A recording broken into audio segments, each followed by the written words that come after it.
ప్రభు యేసుని నమ్ముకున్నా పాపంబు తొలుగునురన్నా.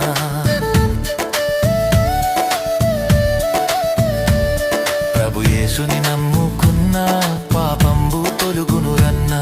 పరిశుద్ధ జీవితమున్నా పరమానందం దొరుకునురన్నా. పరిశుద్ధ జీవితమున్నా పరమానందం దొరుకునురన్నా. ఈ లోకం మనది కాదు, మనతోటి ఏమీ రాదు. ఈ లోకం మనది కాదు, మనతోటి ఏమీ రాదు. ఇది అంతా గాలి మూట, ఇది మనసున బట్టని మాట. ఇది అంతా గాలి మూట, ఇది మనసున బట్టని మాట. ఈ లోకం మనది కాదు, మనతోటి ఏమీ రాదు. ఈ లోకం మనది